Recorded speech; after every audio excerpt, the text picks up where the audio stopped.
निसर्गाने आपल्याला खूप काही दिलंय आणि कोकण तर ही पवित्र भूमी आहे. काल संध्याकाळी असं सहज बसलो, यूट्यूबवर एक कविता ऐकायला मिळाली. आपण सगळं काही करतो, पण आपल्याला कोण देतं? त्या कवितेच्या 4 ओळी या ठिकाणी फक्त उद्युक्त करतो. किती फुलांवर हक्क सांगतात, त्यांना जन्म देणारी झाडं. आपण प्रत्येक ठिकाणी हक्क सांगतो, पण फुलांना जन्म देणारी झाडं, किती फुलांवर हक्क सांगतात, त्यांना जन्म देणारी झाडं. आणि वाहता वारा वसूल करतो का दर महिन्याला भाडं? वाहता वारा वसूल करतो का दर महिन्याला भाडं? लिटरभर पाण्याचा काय भाव सांगते नदी? किती सहज फुकट पाणी वापरतो आपण, पाण्याची किंमत नाही आपल्याला.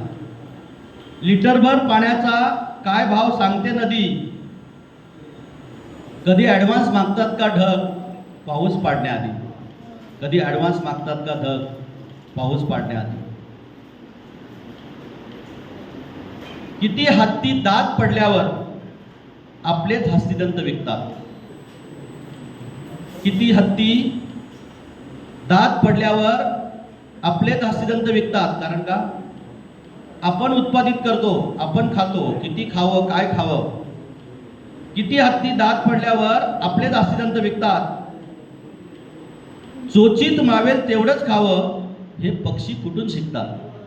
जेवढं चोचीत मावेल तेवढंच पक्षी खातात.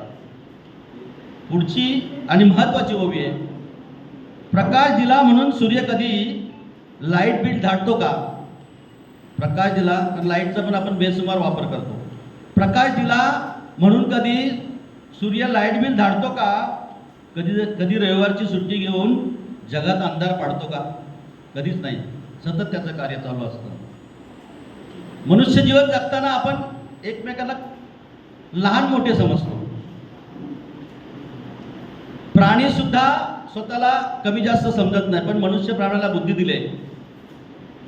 हलका वाघ, हलका हत्ती, हलका कोल्हा, भारी कोल्हा, हा उच्च तो नीच. म्हणजे हे सगळं जे आपण पाहतो, अशी त्यांची असतात का हो नाती? कमी जास्तपणा कधीच नसतो.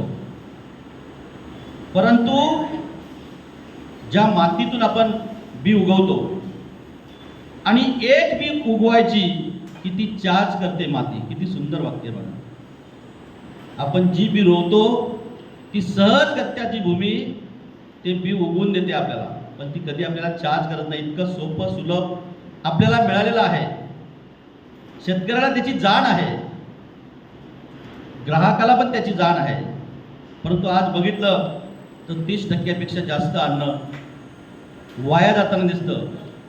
कितीतरी लोक अन्न वाया घालवतात. एका बाजूला उपाशी राहणारी किती मुलं आहेत हे मी चिखलदऱ्यात पाहिलंय, पण दुसऱ्या बाजूला अन्न पिकवणारा शेतकरी किती कष्ट करतो आणि त्याचं अन्न किती सहज वाया जातं हे सुद्धा पाहिलेलं आहे. असो, हे महत्त्वाचं असण्यापेक्षा आज आपल्या तालुक्यातल्या समाज संघाने या ठिकाणी कार्यक्रम आयोजित केलेला आहे. मला थोडं विजनरी तालुक्याबद्दल सांगावंसं वाटतं. मला पहिलं आपल्या सगळ्यांना सांगावंसं वाटतं की कृपया ज्यांनी विकल्यात त्या जाऊ द्या, पण याच्या पुढे 1 गुंठा सुद्धा विकू नका. कारण या ठाणे जिल्ह्याच्या क्षेत्रफळाच्या 40% क्षेत्रफळ हे शहापूर तालुक्यात आहे. 5 नद्या दुथडी भरून वाहतात. एक इस्रायल राज्य, त्या राज्याचा जेवढा क्षेत्रफळ आहे तेवढं क्षेत्रफळ ह्या ठाणे पालघरचं आहे. नद्या दुथडी भरून वाहतात, धरणं आहेत, पण जी व्यवस्था व्हायला पाहिजे ती व्यवस्था होत नाही, ती वाढत नाही. याचं कारण काय? याचं सगळ्यात मोठं कारण म्हणजे भातसाचा उजवा तीर कालवा. 68 किलोमीटरचा कालवा आहे आणि 68 किलोमीटरच्या कालव्यामध्ये 1 लाख हेक्टर जवळजवळ लाख हेक्टर इतकी जमीन ओलिताखाली आलेली आहे भिवंडीपासून तर. पण दुर्दैव हे आहे की सरकार दप्तरी 1000 हेक्टरच फक्त सिंचनाखालचं क्षेत्र हे पिकाखाली आहे.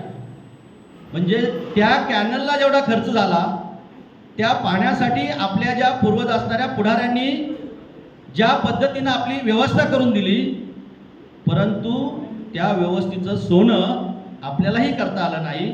या 1,00,000 हेक्टरमध्ये जी जमीन आहे तिच्यामध्ये इतकी सुपीकता आहे तर त्यातल्या 10,000 हेक्टरवर जर नुसती केळीची जरी लागवड झाली, केळीला 2,80,000 हे शासकीय अनुदान आहे.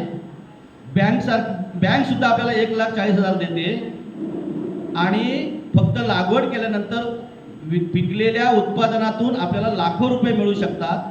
तरी सुद्धा मी सलग 10 वर्ष केळी लागवड करतो तिसाईमध्ये. परंतु बघायला येणारे शेतकरी कोण?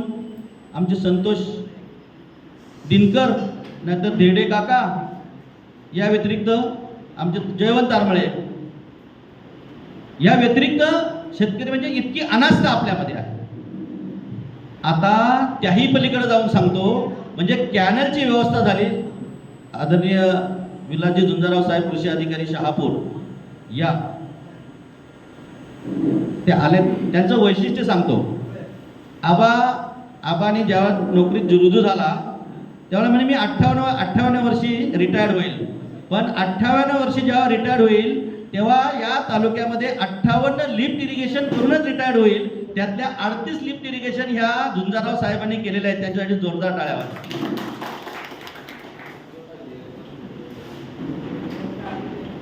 दुसरं सांगायचं, एका बाजूला कॅनल गेला त्याचा आम्ही फायदा नाही घेतला, दुसऱ्या बाजूला समृद्धी महामार्ग आपल्या जवळ गेला, म्हणजे गेलाय, चालू झालाय. आपल्याला कल्पना नसेल, हा समृद्धी महामार्ग 10 जिल्ह्यांना जोडला आहे आणि पुढे आता 6 जिल्ह्यांना जोडण्याचं काम चालू आहे. आणि या मार्गाचं वैशिष्ट्य काय आहे? हा कृषी समृद्धी महामार्ग आहे.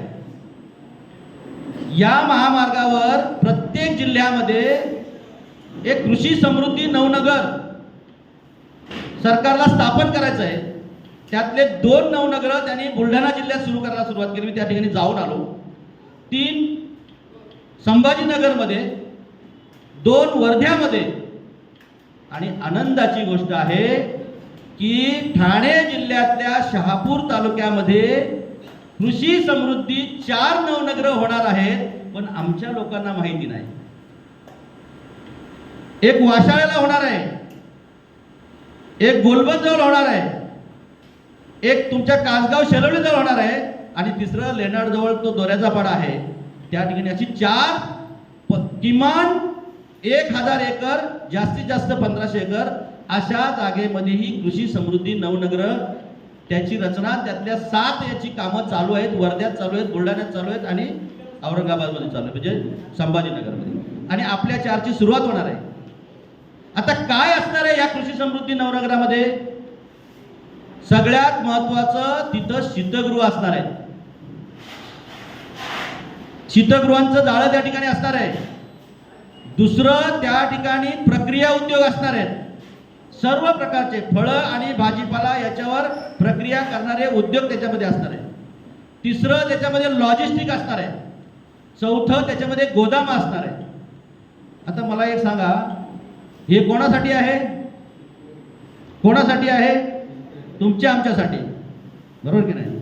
सोनूभाऊ बसपननी डेअरी काढली होती, ही पण तुमच्या आमच्यासाठी. ती डेअरी बंद पडली आणि आम्ही बघतो राजहंसची गाडी गेली की शहापूरकर म्हणतो, साला बघा संगमनेरहून दूध येतंय, नगरवरून येतंय, पुण्यावरून येतंय, गोकुळचं कोल्हापूरून येतंय, आमचं कुठं जातंय? हे आम्ही बोलतो. म्हणजे आमच्या पूर्वज असणाऱ्या नेत्यांनी आम्हाला दिशा दिली, परंतु त्याची दशा आम्ही केली का? तर आम्हाला योग्य मार्गदर्शक मिळाला नाही. आज तसंच आहे. हा कृषी समृद्धीचा महामार्ग, ती जी नवनगर निर्माण होणार आहे त्याच्यात तुमचं आमचं भलं होणार आहे. आणि मग आम्ही जमिनी विकल्या, त्याच्यात आंबा लावला नाही, काजू लावला नाही, पेरू लावला नाही, चिकू लावला नाही, सुरण लावला नाही, भाजीपाला लावला नाही, काहीच लावलं नाही. मग आम्ही काय म्हणणार? अरे 4 कृषी समृद्धी नवनगर आमच्याकडे निर्माण झाली आणि भाजीपाला येतो कुठला? संगमनेरचा. भाजीपाला येतो कुठला? नगरचा. त्या गाड्या ट्रक आम्हाला येताना दिसतील. आणि मग जसं दुधाचं आम्ही बोलतो ना, दुधाच्या गाड्या तिकडनं भरभरून जातात, आता भाजीपाल्याच्या गाड्या नवनगर आमच्याकडं. आणि फायदा कोण घेणार? मग आम्ही कधी जागा होणार?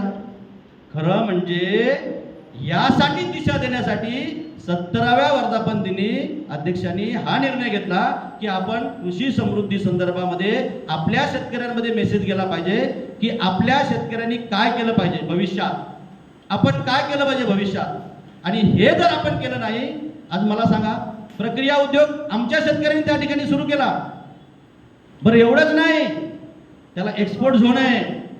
म्हणजे तुमचा आमचा उत्पादित होणारा शेतमाल तो जेव्हा प्रक्रिया होईल, तो कोल्ड स्टोरेजला जाईल आणि तो इथून गल्फ कंट्रीजमध्ये, वेगवेगळ्या देशामध्ये, 176 देशामध्ये निर्यात करण्याचं सुद्धा लॉजिस्टिक याच ठिकाणी होणार आहे. त्याचा फायदा आम्ही उचलला पाहिजे. याकरता या शेतकरी मेळाव्याचं आयोजन केलेलं आहे. तो फायदा तुम्ही उचलावा. तुम्ही इथं आलात, मी जे बोललो ते तुमच्या गावात, तुमच्या शेतकऱ्यांना, तुमच्या मित्रांना सांगावं आणि आपला शेतकरी वाचावा. तो पुढे भविष्यात लखपती शेतकरी म्हणून याच ठिकाणी त्याचा सत्कार व्हावा, करोडपती शेतकरी म्हणून त्या ठिकाणी याच ठिकाणी सत्कार व्हावा वर्धापन दिनाच्या निमित्तानं, अशी आशा व्यक्त करतो आणि इथेच थांबतो. जय हिंद, जय महाराष्ट्र, जय शेतकरी बांधव.